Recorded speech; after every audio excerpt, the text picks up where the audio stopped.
Lee, we've got a swamp NATO swirling around Washington, D.C., sucking in some of these politicians. How you doing tonight? Good, Jason. How are you? I'm well. This is another one of those shows where you gave me an idea for the image, but I don't really know exactly what the topic you wanted to discuss is. Why don't you tell us what's on your mind? Well, so before we talk about that, I want to wish Russia a happy Victory Day. Oh, yeah, So right. May 9th is Victory Day when they celebrate the defeat of the Nazis. And I wish they could more here to beat them, because we have a Nazi problem in the U.S. I agree And with you, Lee. It's like, interesting that you say that. I've become really fascinated with Operation Paperclip and even other things that led up to World War II that seem to indicate a substantial Nazi infiltration, particularly at the CIA.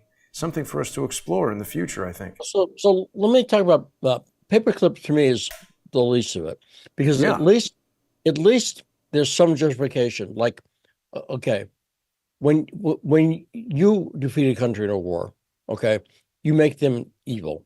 That's a given. Every country does it, right? After the Revolutionary War, British evil. But if there were British scientists who could help the U.S., would you want to work with them? Now, again, even if they participated, they helped the Redcoats. I know what they would. An advanced musket. I don't know, but yeah, you get the idea. The paperclip at least makes a sense of sense because they're scientists, right? They're people that we used in our war effort. Now, I don't want to get too deep into it. I'm just saying, yeah, it's such a broad topic. I mean, we could do a week's worth of shows on this alone. but if when you have people who were trained in propaganda by Joseph Goebbels, I mean, they were trained under him. That's Lebed, trained not directly under Goebbels himself, but trained in Nazi propaganda. Now, what benefit is that to us? You see what I'm saying? It's not like there's some science of propaganda. He's so we can combat it, come up with the antivirus, Right. nothing like that. Uh, and so the one you should also look into is Operation Sunrise. Have you heard about that? I'm not sure. Let's take a look. Operation gave me Sunburst, Sunrise. What was that? World War Uh, II. there was Well, a should I read it they from Wikipedia? It says yeah. sometimes called the Burn Incident. It was a series of Yeah. World War II secret negotiations from February to May of 1945 between representatives of Nazi Germany and the United States to arrange a local surrender of German forces in northern Italy. Most of the meetings took place in the vicinity of Bern, Switzerland, and and the lead negotiators were Waffen SS General Karl Right. Wolff and American OSS agent Alan Dulles. This scumbag comes up all the time, Lee. That's what I'm saying. There's very clearly connections to the CIA. And again, this is Dulles was running the CIA. And of course, Hmm. Dulles goes back to OSS too. So he's Yeah, instrumental in the founding of the CIA. And right. what I'm saying is, at its root, there's a lot of, again, these were Nazis, not scientists. There was no value, if that makes sense. These were the Nazis who were planning specifically the bad stuff. And the same, like Lebed, I talked about Yaroslav Stetsko last week. Hmm. Stetsko, again, was at this uh, pogrom or this basically massacre of Jews, Romanians, Poles, Russians that happened in Lviv. It's Lvov, Lviv.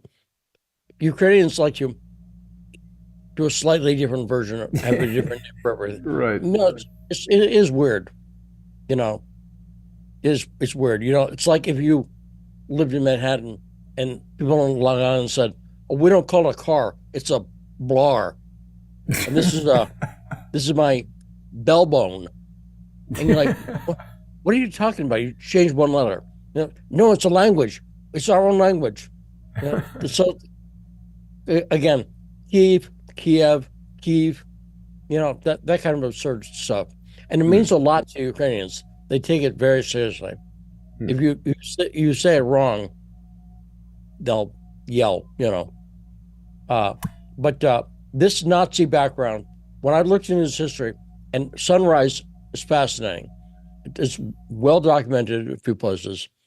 Sunrise is, again, and aerodynamic, which is the operation to bring Banderas, followers of Stepan Bandera, and the split off. You know, Banderas, there's a lot of infighting with Ukrainians. I'll say that. And this will get us into the topic of today. There's a lot of infighting. So in other words, like Bandera was assassinated, apparently. And when he died, there's a big fight over who would take over for Bandera. And Stetsko was one faction. And I forget who was the guy, you know, who's in the other faction. But anyway, Stetsko, and what they were competing for was connections to the U.S. and Great Britain and money, because they knew the U.S. would give them, sound like today, kind of, Zelensky. Sounds like the way he operates. And also, Absolutely. and you see Poroshenko up there now, you know, it's on in the news right now. He's attacking Zelensky. It's a lot of times these Ukrainian leaders are fighting with each other, infighting, to compete for American power and money. You know, America's power is money. And by the way, that's why I think in the 19th century, Cecil Rhodes and that group, Milner's Kindergarten, that group glommed onto the U.S. because they, you know, the British were our enemy, obviously, in 1776. And then by the Civil War, the British are still our enemy. They're actually making the Navy for the Confederates. Yeah. Who bombed New York. They wanted to. And so what happened that is Cecil Rhodes around that time decided, let's get, the U.S. is, you know, why are we their enemies? You know, basically, they're looking pretty good. Oh, they're going west, they find gold. And so at that point, the U.S., at first, the British were like, well, it's a colony, they're our enemy, whatever. We're, you know, the great power of the world. And so these losers over there, okay, we lost the war, but whatever. Now the U.S. is looking pretty good. It's got a lot of land, a lot of resources, and a lot of stuff, wealth in general. Yeah. And so to keep their power, use the muscle of the U.S., the muscle and the money of the U.S. And Cecil Rhodes is as explicit as he can be what he wanted to do. He wanted to preserve the monarchy and keep the monarchy in power. And sure enough, it succeeded, right? I mean, if I hear one more headline about, you know, anyone in the royal family, I you know, they pop up, you know, every day or two. Charles and there's a feud. I don't care. I don't Harry. care. Yeah. We beat those motherfuckers. We beat them. We beat them. I don't want to hear the news. We again, do we get to hear? Well, Nazi, you know, little Schickelgruber, little Hans Schickelgruber, their grandson. He's very cute. Look how cute he is. Like the royal baby. Babies are cute. Look, babies are cute. Nazi babies are cute. In fact, the blonde hair and blue eyes probably pretty cute. So I'm just saying, babies are cute. And if you show someone a baby that belongs to someone contemptible, right? It's like, oh, the Epstein baby. Look how cute Jeff is. He's got his eyes, right? You, what you're doing is you're making that person, again, I don't like want relatable, right? Oh. You're saying, well, ignore the other stuff. The Weinstein baby, look, he's a little chubby, but his little chubby cheeks are so cute. You know, yeah. I'm just saying, that's what they're doing with the British family, because those are awful people. Well, I mean, I agree. I don't see why people want a king and have him take all this money and kind of do nothing. But we're sort of a little bit far afield because we were going to talk about the whole swamp NATO in D.C., but it is all relatedly, right? I mean, all this globalist stuff is basically what's going on. I mean, Mike Johnson has proven to be a disaster here. Yes, Ben, but so think about this. This is one of the reasons RFK Jr. had did you see the Woody Harrelson video he did? Yeah, I did. I thought it was ironic, Woody Harrelson's father being one of the 3 tramps arrested at the JFK assassination, wasn't it? Well, yeah, that's interesting. But of course, Harrelson's Harrelson's worked with Oliver Stone a lot, and Oliver Stone, of course, I think, it's saying it's a movie, judging it. It's hard to criticize a movie without arguing theory, JFK stuff. Yeah. But I'll avoid that. In terms of presenting a story and presenting a complex amount of material, Oliver Stone is a brilliant filmmaker. I agree. He's crazy, though. Have you ever met him? Well, I was going to say, to follow that up a few years later with Natural Born Killers. Oh, yeah, that was good. You talk about crazy. I mean, Natural Born Killers is it's mainstream Hollywood filmmaking in a sense, very produced very well, looks perfect, right? And Robert Downey Jr., brilliant performance as an Australian journalist. But that movie is crazy. He's doing something there. He's mixing, dark stuff about sexual abuse with a laugh track. Yeah, Rodney Dangerfield was the father. Was the abusive father, and he was perfect. He was perfect because it was really a good film. Pretty intense. Yeah, it is. But like I say, only a crazy person could make that film. I would say. I mean, I've interacted with him a little bit, and he's literally just like out of his mind. Well, and what he used to do on the set of Natural Born Killers to get Woody Harrelson hyped up? He had a shotgun. He blasted a shotgun into the air. That's crazy. Right. It is crazy, but it works. Again, Mickey and Mallory, that whole, and you know who wrote that, right? I don't. Quentin Tarantino. Oh yeah, I probably did know that. The script is by Tarantino, and by the way, one of the main characters is the brother of another main character. I've met Tarantino also, and he's also out of his mind. Yeah. I sat next to him in a movie. I was really excited. I'm a huge Tarantino fan. Major. And we could do a whole episode about Pulp Fiction. It's a Christian film, but I'm not specifically Catholic, but I will not digress. I could talk about that for a long time. But when I worked at Access Hollywood and the NBC lot, the Jay Leno show taped across the hall. And so Tarantino was going to be on. I could see who were the guests.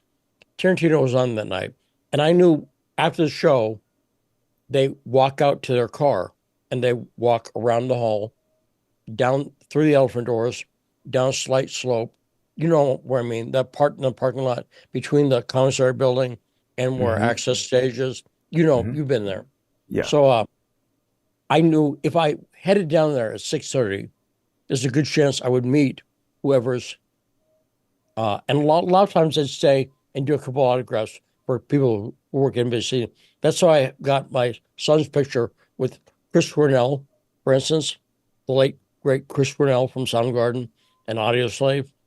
I got Shane, my son, with Cornell and with Jack Black, and a few great picks. But that night, I was like, that's how I got the picture of me and Johnny Run as well. Well, I've played it before. But the guy told me, I don't think Tarantino's going to come up. He's not feeling well. And then the next morning, he saw me and said, man, I'm sorry. Yeah, he hung out for like 5 minutes. He was talking to fans. He was signing stuff. He's just, because I got home at 6:20 instead of 6:30. It made nothing to my schedule. Damn, but I missed him.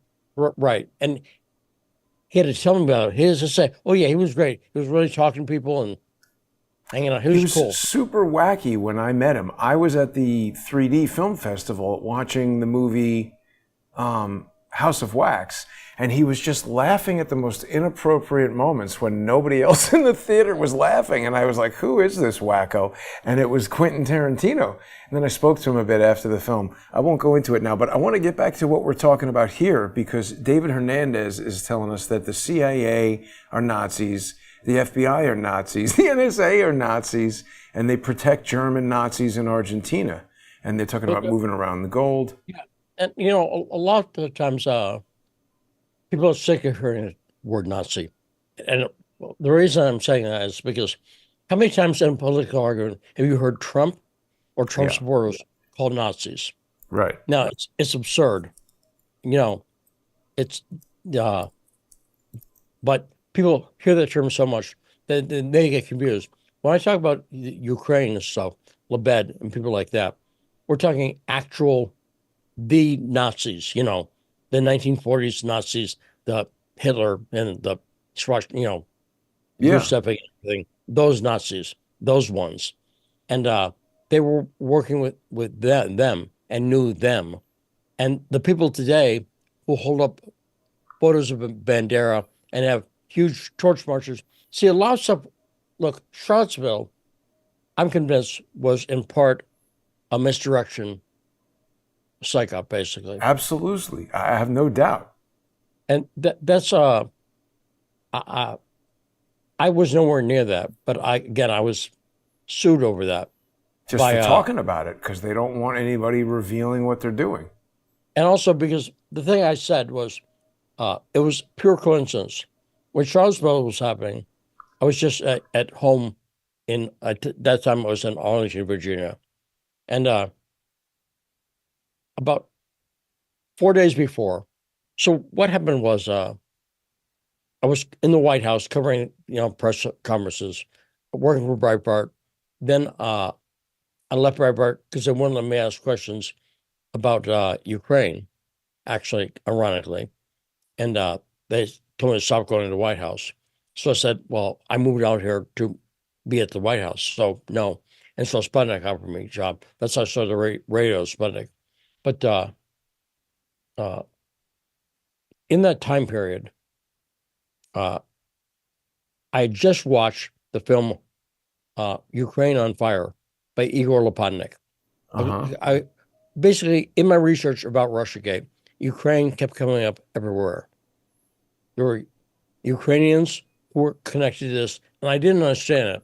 But basically, like, let's say you were investigating something and you found a lot of people, like, from Stockholm, Sweden, like a specific, something like that.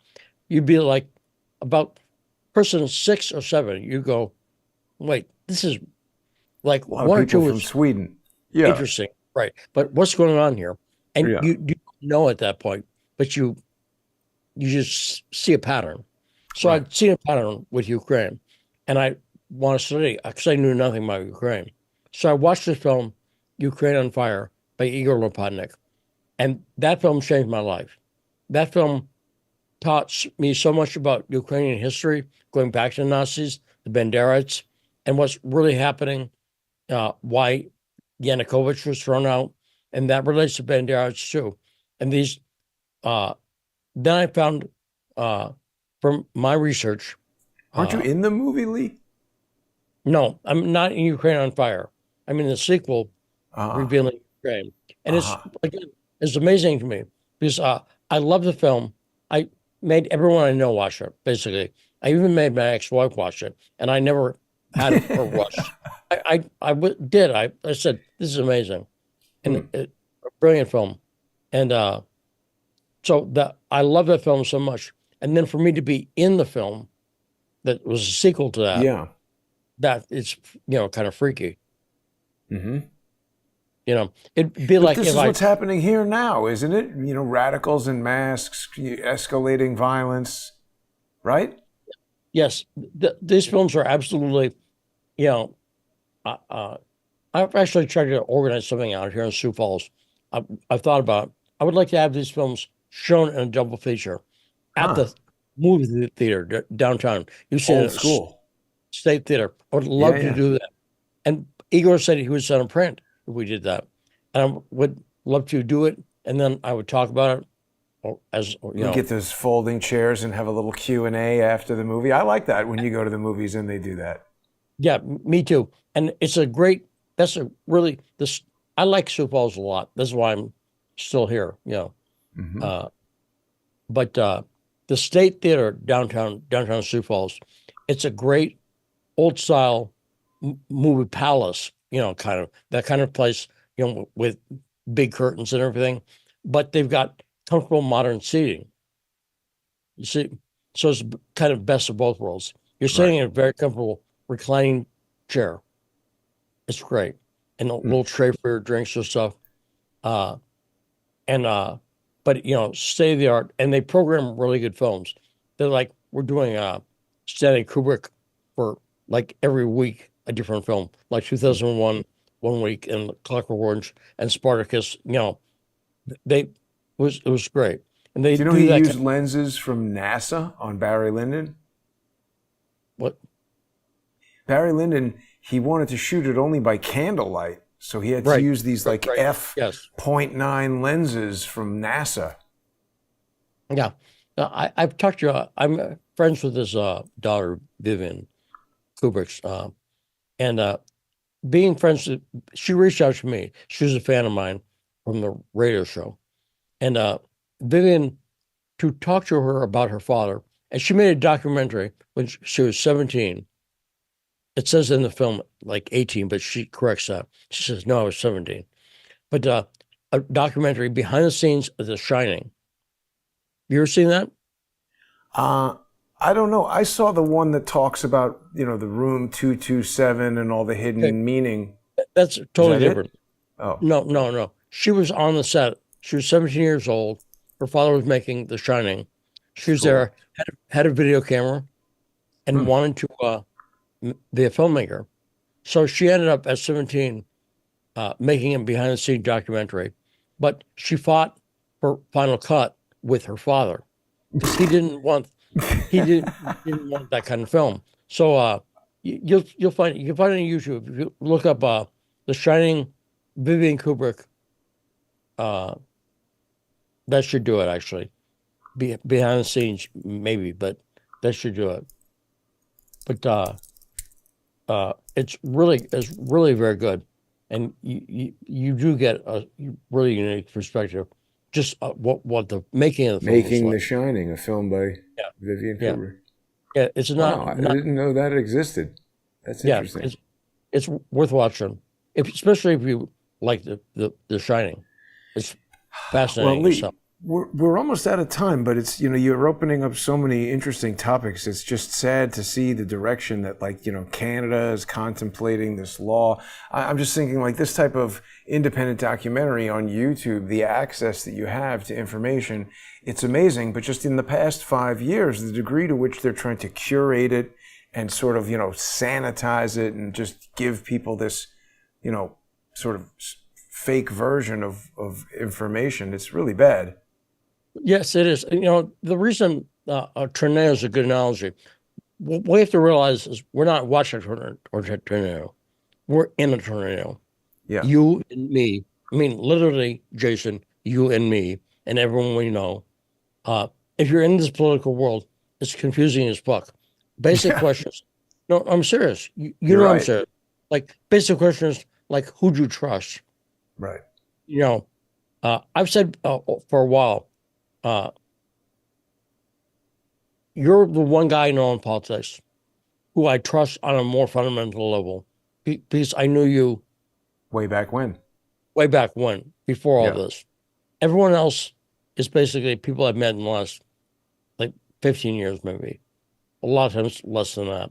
So Yeah. it's hard to tell uh, who they are, even if you, because again, you met people who you liked, who you got along with.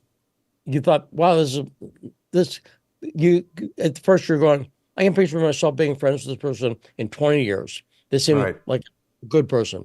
And then a few years later, not at all. Yeah. Again, I'm You're just right. saying. You're right. You're absolutely right. Well, Lee, with that, I think it's the time for us to switch over to our sponsor exclusive segment. I want to make sure that people know they can sponsor you on patreon.com/Stranahan. Lee's got a new AI design. I'll give one hint here, Jason. Yeah. We're both Irish. If there were a drink or two involved, me and Steve Bannon would throw fuck down. But people can sponsor Lee on I patreon.com/. think he'll win, by the way. Yeah. Stranahan. He's He's got an awesome new AI background here and lots of new content coming. It's a great way for people to support independent journalism and watch the simulcasts for High Dive, which is coming up in 5 minutes. You can sponsor Crowdsource the Truth by going to odyssey.com/@crowdsourcethetruth, crowdsourcethetruth.substack.com, and subscribestar.com, and patreon.com/crowdsourcethetruth. You know, Lee, I was out down by the courthouse trying to talk to Norm Eisen earlier. I ran into the cops and showed them this picture of a guy who I think is a Venezuelan gang member. And in comparing the evidence, the police lieutenant agreed with me, but then didn't take a police report. Anyway, we'll be back in 5 minutes.